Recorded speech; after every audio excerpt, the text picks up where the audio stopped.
শ্বশুরের ভুলের কারণে আজকে এত বড় ক্ষতিটা আমাদের হয়ে যাচ্ছে। তো বন্ধুরা, অনেক কিছু তোমাদের সঙ্গে শেয়ার করা আছে, তো শেয়ার অবশ্যই করব, কারণ এগুলো বিষয়ে শেয়ার করা উচিত। তোমাদেরও জানা উচিত কতটা কষ্টে আমাদেরও থাকতে হয়। তো শ্বশুর মশাই কি করেছেন, নিজের ভিটে মাটি যেটা আছে সেই জায়গাটা কোনো বিষয়ে বন্ধক রেখেছে।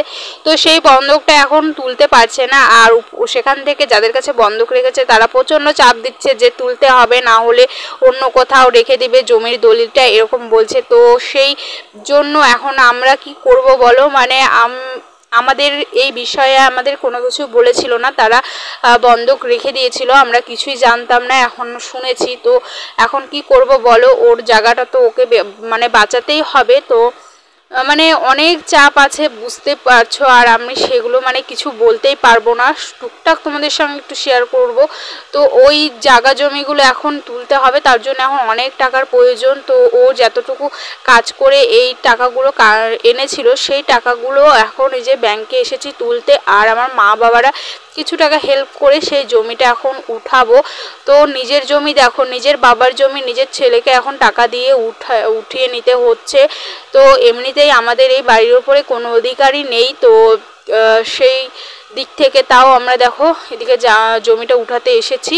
আর বন্ধুরা, তোমরা হয়তো বলতে পারো যে শ্বশুরের জমি রেখেছে, তো ছেলের তো কর্তব্য উঠানোর, কিন্তু কি বলবো, ছেলের তো কর্তব্য আছে, কিন্তু বাবারও তো কিছু কর্তব্য থাকা উচিত, তাই না? যে ছেলের জন্য কিছু করে রাখা, তো সেগুলো কোনো কিছুই করে রাখেনি। যেটুকু বাড়ির জায়গা ছিল সেই জায়গাটুকু বন্ধক রেখেছে, একবারও ভাবেনি যে ছেলে আমার নেই, বউ আমার মানে ছেলের বউ নেই বাড়িতে, তাহলে এই জায়গাটা কেন রাখবো।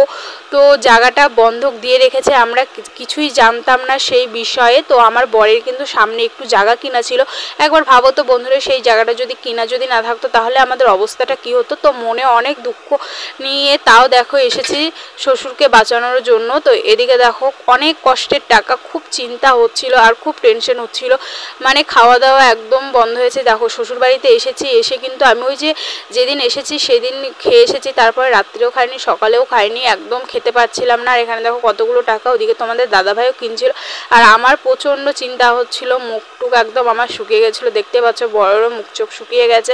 কারণ এদিকে সামনে আরও একটা বড় কাজ আছে, বলেছিলাম না একটা বড় কাজের জন্য এসেছি, তো এটাই একটা বড় কাজ। আর একটা বড় কাজ আছে, সেটাও তোমাদের সঙ্গে শেয়ার করব। তো এদিকে দেখো যাদের কাছে দলিলটা রাখা ছিল সেখানে এই দেখো টাকা দিয়ে দলিলটা এখন আমরা ছাড়িয়ে আনছি। তো খুব কষ্ট হচ্ছিল যেন এই কষ্টের টাকাগুলো এইভাবে ফুরিয়ে দিতে। আমাদের কিন্তু থাকার মতো সেরকম বাড়িঘর কিছুই নেই, ভেবেছিলাম এবার তোমাদের দাদাভাই বাড়িতে আসলে একটু কিছু থাকার জন্য একটু বাড়িঘর করব, কিন্তু এই যে শ্বশুরের ভুলের কারণে আমাদের সেটাও হলো না। কারণ আমাদের বাড়িঘর তোমরা দেখেছো, আমাদের বাড়িঘরের অবস্থা এমন। তো আমরা ভেবেছিলাম যে একটু বাড়িঘর করব, কিন্তু এই যে আর হবে না, এবার আমার বরকে আবার চলে যেতে হবে বাইরে। ছোট থাকতে থেকে ছেলেটা প্রচণ্ড কষ্ট করেছে, মা বাবা ওর কথা কোনো দিনও ভাবে না, আর জানি না কোনোদিন ভাববে কি না, এই যে সারা জীবন ও কাজ করবে আর সারা জীবন ওর টাকা পয়সাগুলো এরম করেই নষ্ট করবে।